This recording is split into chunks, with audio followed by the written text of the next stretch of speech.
Hi everyone, my name is George Katris and this is my assignment 1. Rubric 1 describes understanding of 21st century skills. 10 skills into 4 groupings. Skills focus on ways of thinking, i.e. critical thinking, creativity and innovation, and learning to learn. Ways of working, for example communication and collaboration skills. Tools for working, for example ICT literacy skills.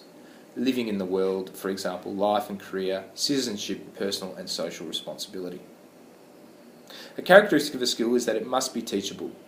The 21st century skill of critical thinking has been implemented at my school through subjects such as Year 11 and 12 IB TOC, Year 10 careers classes and Year 7 philosophy course.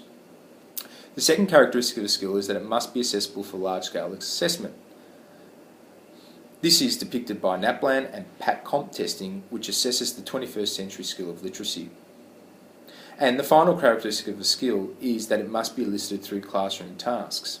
An example in my school is how this is integrated into VCE subjects such as business management, which teaches students both verbal and non-verbal communication skills. Reading, writing, mathematics and sciences are the cornerstones in today's education. Curriculum must go further to include skills such as collaboration and digital literacy that will prepare our students for 21st century employment. An example to support this is that all teachers at my school have been requested by the Academic Directorate to ensure that rubrics include the criteria of literacy as an accessible item. Rubric 2 discusses the implication of measurement of 21st century skills. Teaching and learning programs need to integrate the development of collaborative and critical thinking skills into learning of the content across discipline areas. It is interesting to note that both industry and business have been concerned that our schools have not been producing students who are ready to enter into the digital workforce. History will dictate that the path that we tread on in the 20th century was one in which content and information were driven in our classrooms, so for example chalk and talk by teachers. Today's 21st century teacher must challenge their teaching practices and create learning outcomes that are geared towards students growing up with technology such as computers and smartphones, which have basically become an extension of themselves. A good example of this is the use of iTunes University in my classes. In the 21st century, students work to build their skills in a learning domain such as collaborative problem solving, for example higher order thinking skills, or ICT literacy, for example blogs, Socrative quizzes and iTunes University. They may assimilate knowledge by adopting, adapting, borrowing, remixing or tinkering with it so that it fits well with their existing store of information and ideas, or respond to feedback via rubrics, peer review or classroom questioning that makes students reevaluate the things they believe to be accurate and useful. To allow students to form knowledge or a new way of approaching a problem to emerge. This summary is part of Jean Piaget's constructive nature of learning and can be closely linked to the intervention strategies needed to improve learning. Rubric 3, assess a group of people. 26 students from both Year 10 and 11 were assessed during an 80-minute period. They all received a username and password. This allowed for sufficient data to be collected and enabled differentiated intervention. Other teachers overlooking the assessment included the head of the senior school and the head of academic development. The reason being for them to not only understand the system but to help encourage others to use the program.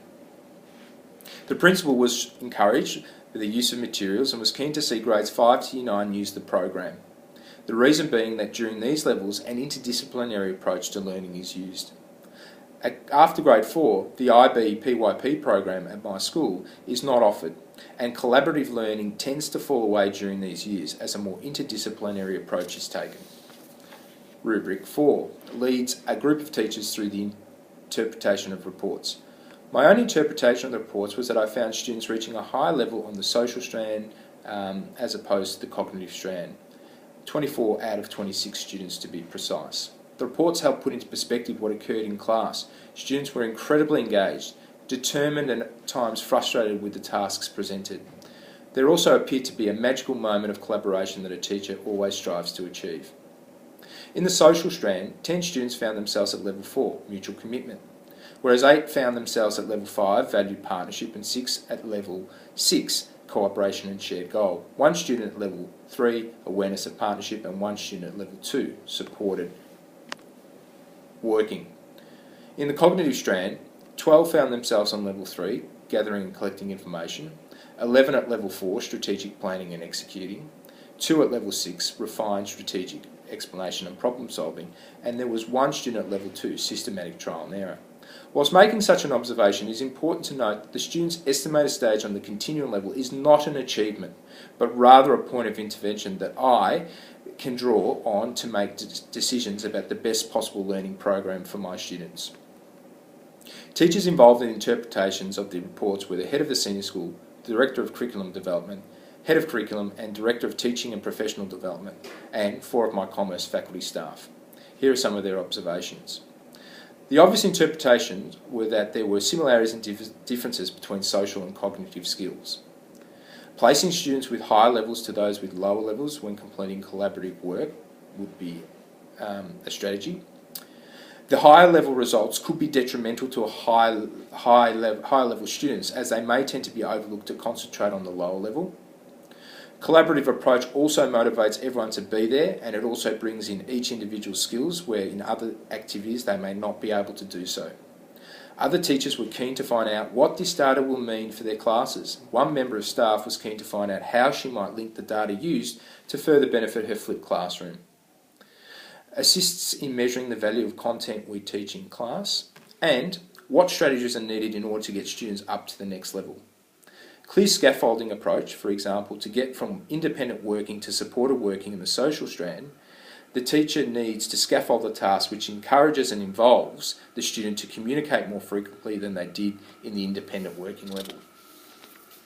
Criteria 5 describes implications for instruction.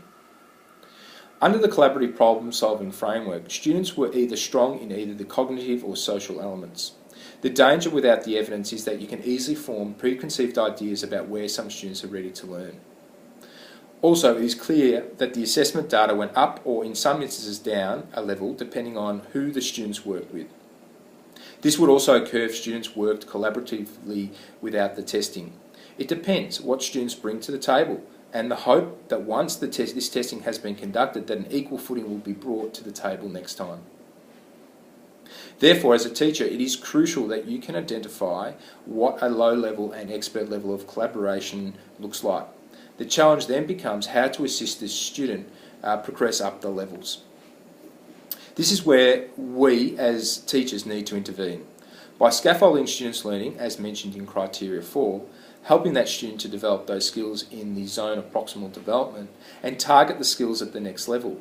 This will eventually lead to building up a bank of successful strategies and learning experiences for students at each of the developmental stages.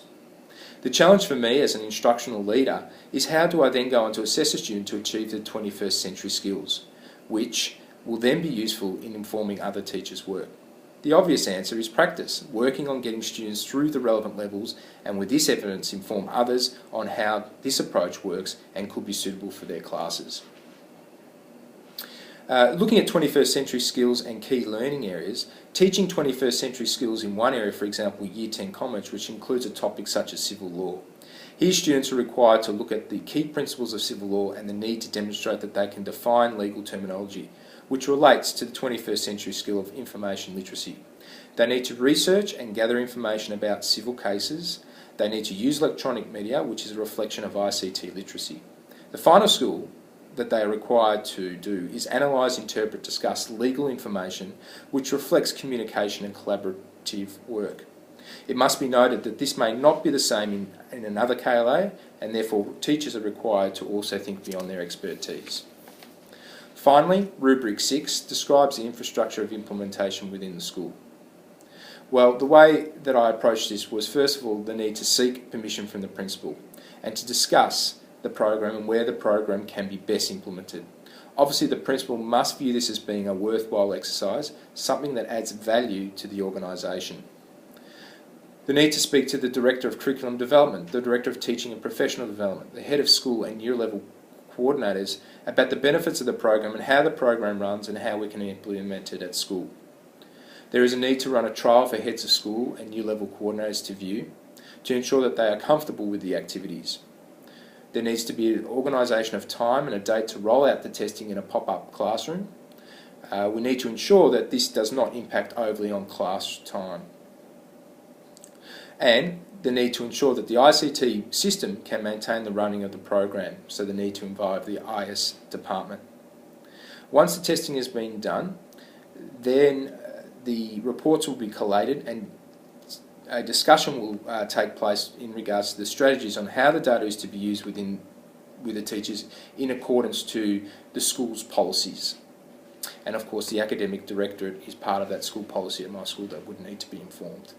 And finally, there is the need to retest and follow up a year down the track to see how students' 21st century skills have progressed. Thank you very much, and I hope you enjoyed my presentation. Goodbye.